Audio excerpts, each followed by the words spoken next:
Hi there, Evan here with Crypto and Markets for Monday, August 13th, 2018.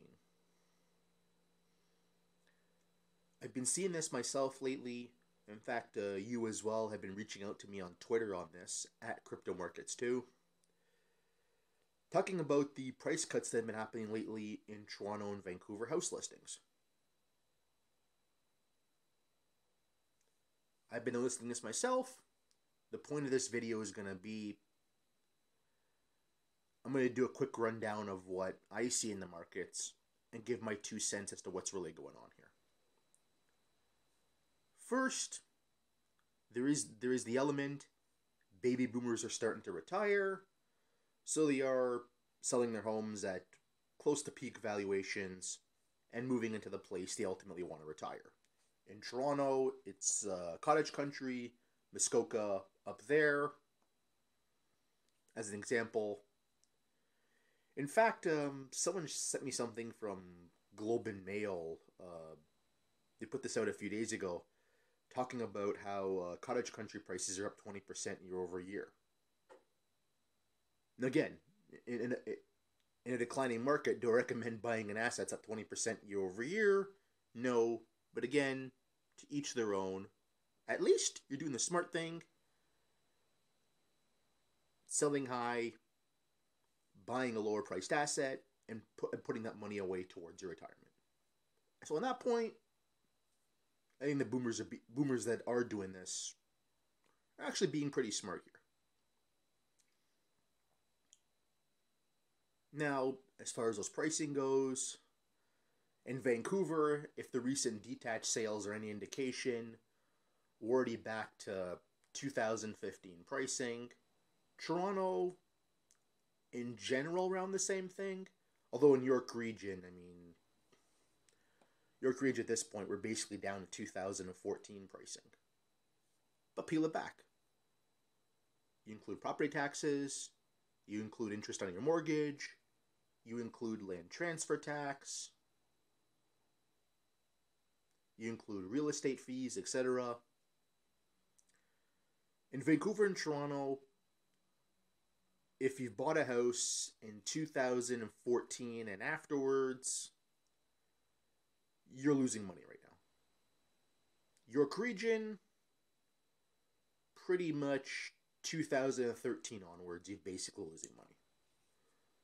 If you include all that and where the prices have gone, that's really where the market stands here. And of course, on the mortgage renewals, interest rates are going this way. That's going to even more exacerbate the point when you go to renew your mortgage this year, next year, the year after. So that's really where we stand as far as pricing goes.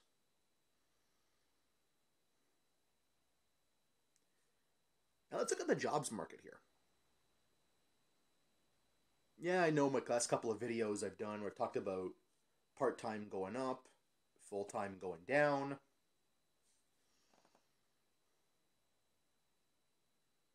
And then if you look at the economically sensitive indicators, manufacturing starting to go this way, transportation starting to go this way, retail trade starting to go this way.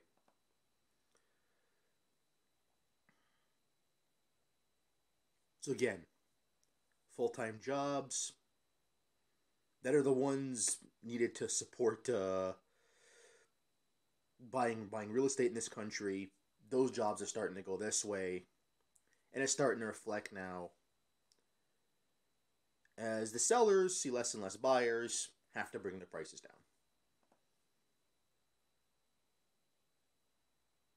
So really, when we put it down to it, why are we seeing as many price cuts as we are? One, look, it's just a function of a declining market.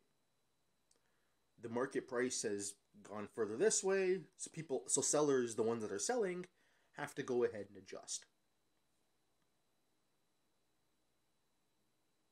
Again, I'm going to refer back to that Better Dwelling article on foreclosures, which I will link down below. They actually mentioned a great point in this video here, and it exemplifies kind of where I'm coming from here, which I will get to. as the market was going up, again, this housing bubble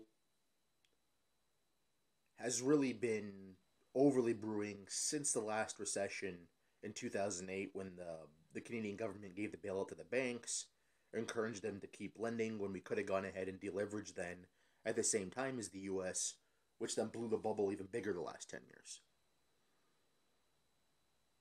Now, in that time, I can assure you, and even the article mentions it, there's been a lot more people stretched than the market was led to believe. The problem was the banks were just giving out home equity lines to keep the whole scheme going.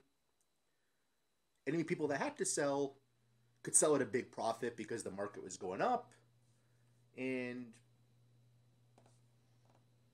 they got out, paid off all their debts, made some money on the side,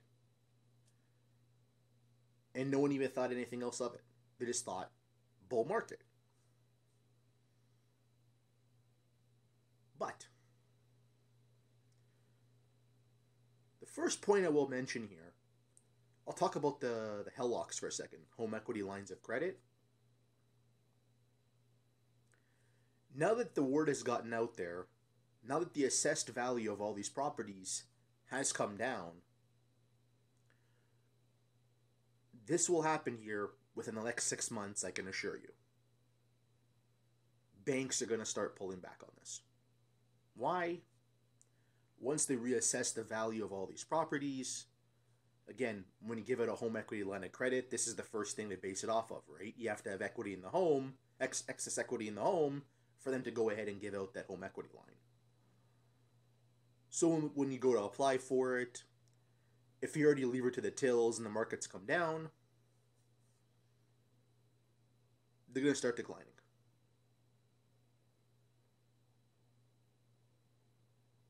Which then leads me to my next point.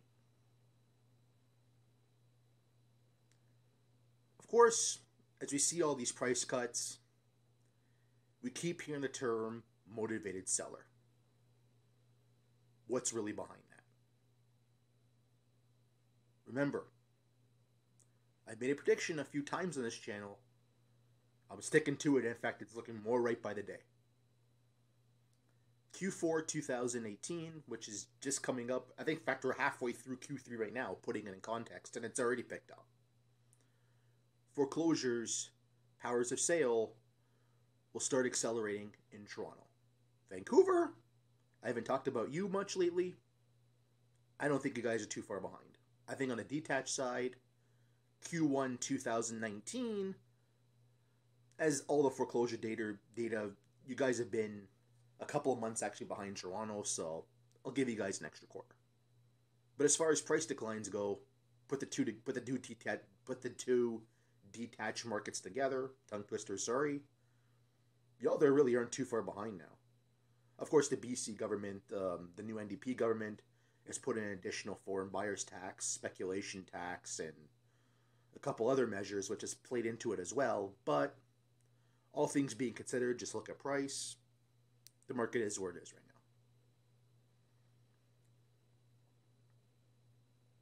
But what's the real motivation behind them being motivated sellers? They're at their wits' end, and they have to get out. Yeah, of course, the market's not going to say that.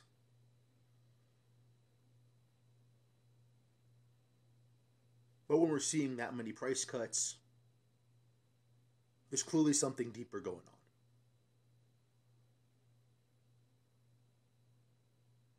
Sellers have to sell. And a big reason they have to sell, besides, of course, the baby boomer reason, is they're at their wits' end. They can no longer afford the debt associated with the property. And they have to sell to avoid foreclosure. At this point, banks already see what's going on. They've started giving out the foreclosure notices.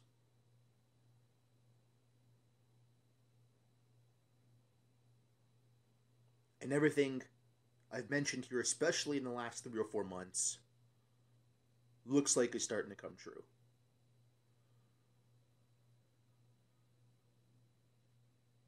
That's the real endgame.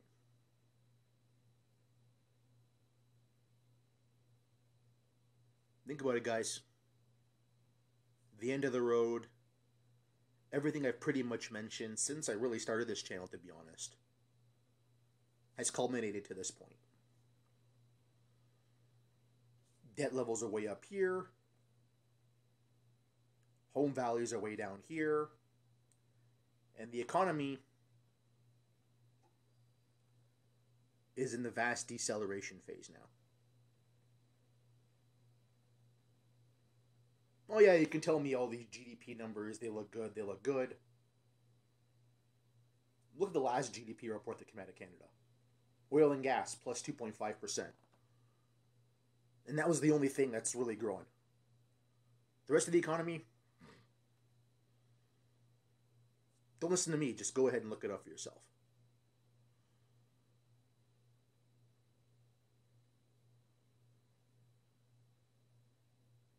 So to go ahead and put it in closing, the real reason for the motivated sellers, for the price cuts, is they have to sell. The financial system is way too levered in debt. People now are receiving their foreclosure notices. People now seeing they have to go ahead and renew the mortgage, pay even more in interest. And they're really at the end of the road at this point. Again, as always, not speaking to your own individual situation, but the ones that are selling. This is what's going on, and this will start accelerating. That's all I'm going to say for this video. Please hit the like button, leave a comment down below, subscribe for more, and most importantly, follow me on Twitter, @CryptoMarkets2. Y'all have a good day, everybody.